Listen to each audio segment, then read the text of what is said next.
Skuad Garuda baru saja dilibas 1-5 dari timnas Australia pada putaran ketiga kualifikasi Piala Dunia 2026 zona Asia. Langkah Indonesia tentunya sangat berat jika ingin lolos ke putaran final Piala Dunia 2026. Tim asuhan Patrick Kluivert dituntut untuk segera bangkit agar tetap menjaga asa lolos ke putaran berikutnya. Untuk mengulasnya sudah bergabung bersama kami pengamat sepak bola Yusuf Kurniawan dan Ketua Garuda Bahrain Ilham Jamaluddin. Bang Ilham dan Bung Yuke, selamat malam. Ya, terima kasih sudah bergabung bersama kami di Prime Time News. Saya ke Bung Yuke dulu. Bung Yuke, sebelum kita membahas mengenai Bahrain begitu ya, langkah ke depan yang perlu kita perbaiki, menurut Anda faktor utama kekalahan kita kemarin apa, Bung Yuke?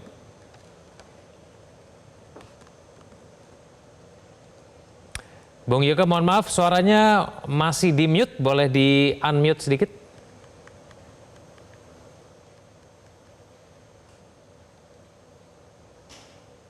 Ya. Silakan, Bung Yuke.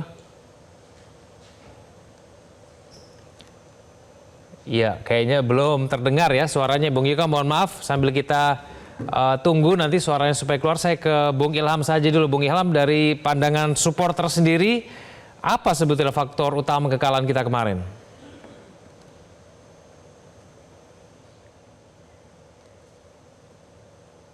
Kekalahan yang kemarin pada saat lawan Australia mungkin karena kurangnya latihan ya antar pemain, sama yang seperti Bungkus sebelumnya bilang juga, kalau misalkan kualitas dari pemain kita tidak kalah bagusnya dengan pemain-pemainnya Australia sendiri, tetapi karena chemistry-nya satu sama lain belum dapat, terus juga mungkin dari formasi yang diterapkan oleh coach kita yang sekarang Patrick Kluivert itu mungkin didapatkan lagi sama teman-teman timnas sendiri. Ya, chemistry-nya belum dapat. Ya, Bung Ilham, dengan kekalahan kita kemarin, kira-kira bagaimana supporter Bahrain gitu melihat timnas Indonesia sekarang? Ya, dengan kekalahan pasti kecewa ya, Mas ya, dengan kekalahan timnas kemarin, karena kita ekspektasinya juga para supporter teman-teman Garuda Bahrain di sini itu dengan imbang pun itu sudah cukup bagus untuk timnas kita sendiri. Dikarenakan juga Bahrainnya sendiri akan melawan Jepang, jadi kemungkinan kita Bahrain ini bakalan kalah sama Jepang. Jadi kalau misalkan kemarin itu bisa imbang, itu bisa membuka peluang Indonesia bisa lolos langsung ke Piala Dunia 2026. Oke, saya ke Bung Yuke. Bung Yuke, semoga suaranya sudah terdengar ya. Bung Yuke, apa yang kemudian bisa diperbaiki supaya kemudian melawan Bahrain ini kita memiliki peluang besar untuk mendapatkan kemenangan, Bung Yuke? Halo. Ya, Bung Yuke, mendengar suara saya? Bisa didengar ya? Ya, bisa. Silakan. Iya, saya kira yang terpenting sekarang ke depannya bagaimana untuk supaya tim kita ini lebih fokus lagi, move on lagi, memperbaiki detail-detail yang terjadi di laga pertama, tidak boleh lagi melakukan kesalahan yang yang seperti terjadi kemarin di Sydney gitu ya. Jadi benar-benar lebih fokus, terutama bonding antar pemain ini yang saya kira menjadi pekerjaan rumah tim ini untuk bisa mendapatkan chemistry agar tidak terulang lagi gitu ya kesalahan-kesalahan di pertandingan pertama kemarin. Ya, tapi kalau kita mengharapkan chemistry terbangun dalam waktu 3 hari persiapannya ini bisa tidak nih Bung Yuke?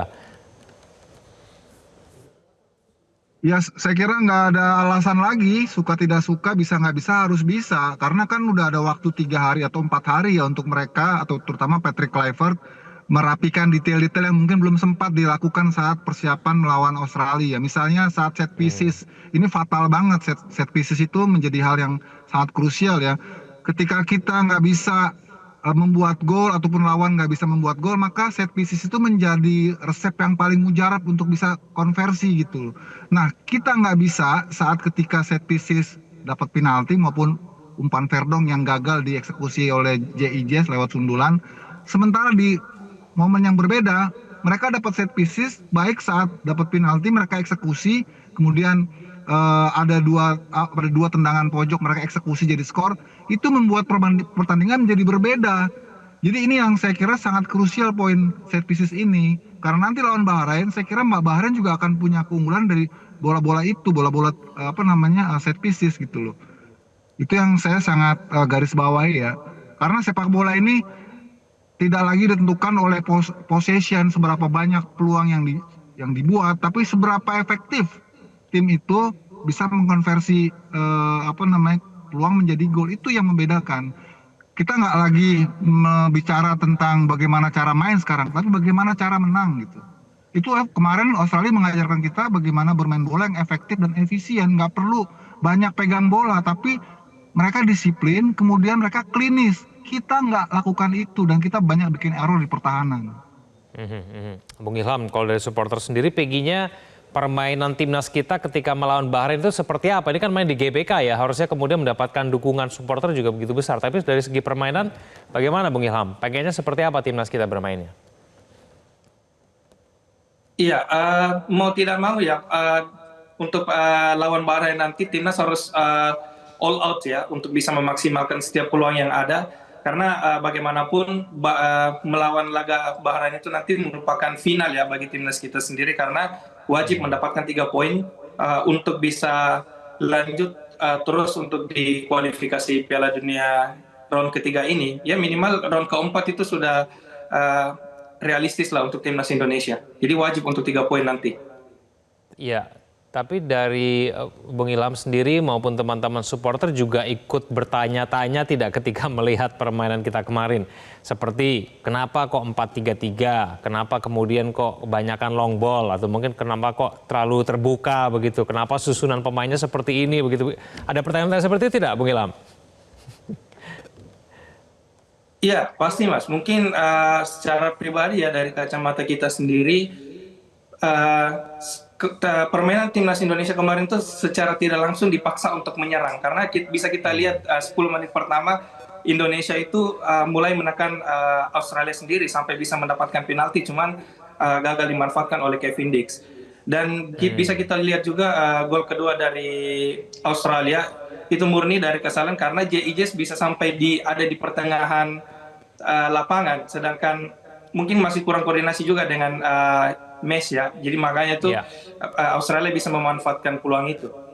Ya, Bung Yuka, apakah kita harus mengubah gaya bermain begitu seperti kemarin yang kemudian dipertanyakan supporter, misal kayak kenapa 4-3-3, kenapa terlalu terbuka begitu, perlu diubah? Saya kira semua formasi baik ya, asal implementasinya efektif. Baik dengan formasi 3-4-3 atau 4-3-3, 4-2-3-1 itu sih virtual aja. Tinggal bagaimana pemahaman para pemain yang mempraktekannya.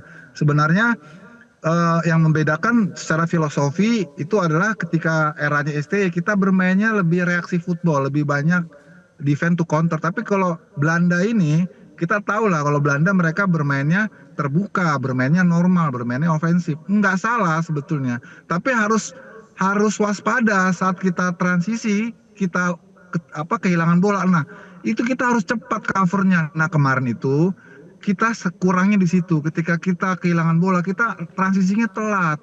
Jadi akhirnya banyak lubang-lubang yang bisa dimanfaatkan lawan.